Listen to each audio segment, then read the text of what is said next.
AIIMS new Delhi वो medical college जहां पढ़ने का सपना लेकर हर साल लाखों बच्चे मेडिकल एंट्रेंस एग्जाम नीट की प्रिपरेशन कर रहे हैं। एक ऐसा हॉस्पिटल जहां पर देश के कोने कोने से लाखों लोग बेस्ट मेडिकल ट्रीटमेंट के लिए आते हैं। जो लोग प्राइवेट हॉस्पिटल्स के महंगे ट्रीटमेंट को अफोर्ड नहीं कर पाते, वो भी एम्स दिल्ली में इस उम्मीद के साथ आते हैं कि एम्स उनके दुख दर्द को समझेगा।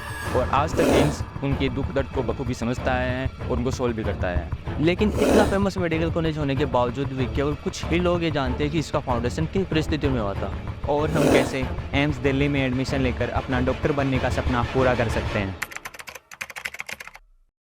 दिन था 18 फरवरी 1956 का। हमारी हेल्थ मिनिस्टर थी राजकुमारी अमृत कौर। उस दिन राजकुमारी अमृत कौर ने पार्लियामेंट में एक नया बिल इंट्रोड्यूस किया था जिसे बाद में द एम्स बिल 1956 के नाम से जाना गया। राजकुमारी अमृत कौर लोकसभा में बिल को टेबल करते वक्त कोई भी प्रिपेयर्ड स्पीच लेकर नहीं गई थी। उन्होंने जो भी कहा वो दिल से कहा और कुछ ऐसा कहा कि मेरे उन बेहतरीन सपनों में से एक होगा कि पोस्ट ग्रेजुएट और मेडिकल एजुकेशन के हायर स्टैंडर्ड्स को बनाए रखने के लिए हमारे देश में भी एक ऐसा इंस्टीट्यूट हो जो अपने देश के युवा मेडिकल स्टूडेंट्स को अपने ही देश के अंदर पीजी यानी कि पोस्ट ग्रेजुएट करने में समर्थ बनाए। आज़ादी के बाद देश को एक ऐसे मेडिकल कॉलेज की जरूरत थी जहां केवल डिग्री न दी जाए बल्कि Indian medicine and public health के फ्यूचर लीडर्स को तैयार किया जाए। एक ऐसा मेडिकल कॉलेज बनाया जाए जो केवल भारत ही नहीं दूसरे देशों के स्टूडेंट्स एवं रिसर्चर्स को आकर्षित करे और जो इंडियन मेडिकल एजुकेशन को दुनिया के नक्शे पर स्थापित करे।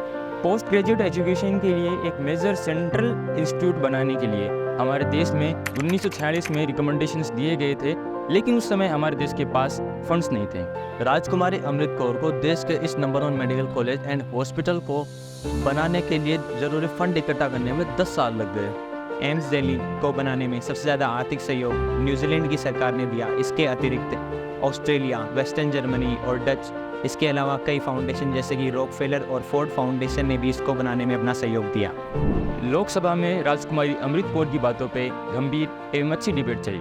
ये डिबेट लोकसभा में 18 फरवरी से 21 फरवरी तक चली और उसी साल राज्यसभा में 3 मई से 9 मई तक ये डिबेट चली। राज्यसभा के चेयरमैन ने इस बिल की पास होने की घोषणा की और इस प्रकार हमारा अपना एम्स अस्तित्व में आया। एम्स दिल्ली को बनाने में हमारी पहली health minister and freedom fighter राजकुमारी अमृत कौर का बहुत बड़ा योगदान रहा, क्योंकि राजकुमारी अमृत कौर ने देश को बेहतरीन मेडिकल इंफ्रास्ट्रक्चर देने के लिए अपना पूरा जीवन लगा दिया।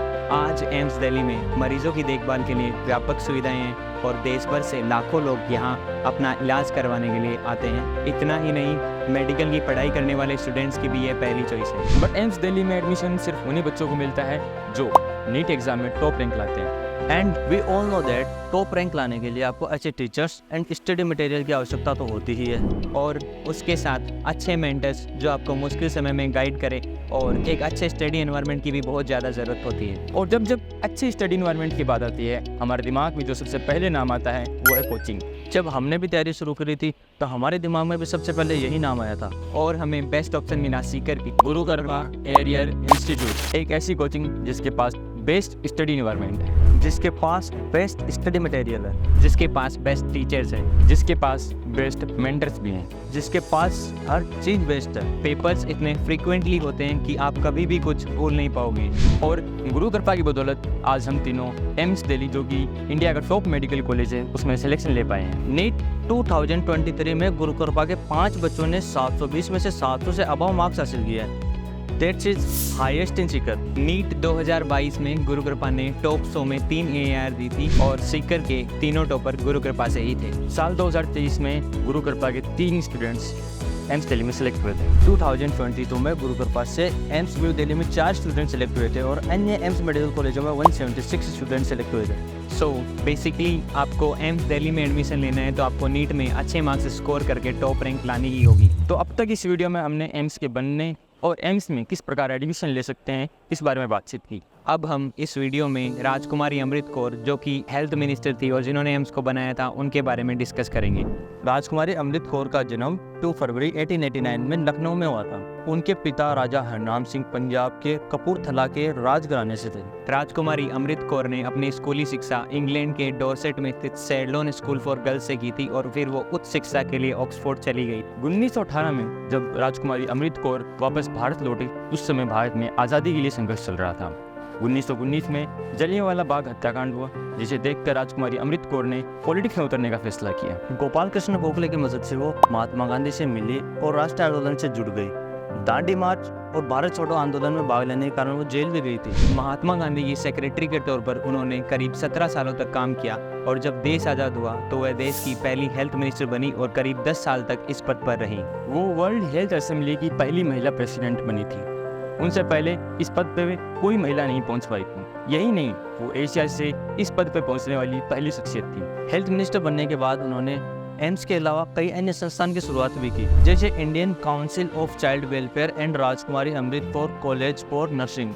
उन्होंने शिमला में स्थित अपना पैतृक मकान भी एम्स को डोनेट कर दिया था। 75 साल की उम्र में 6 फरवरी 1964 को राजकुमारी अमृत कौर का निधन हो।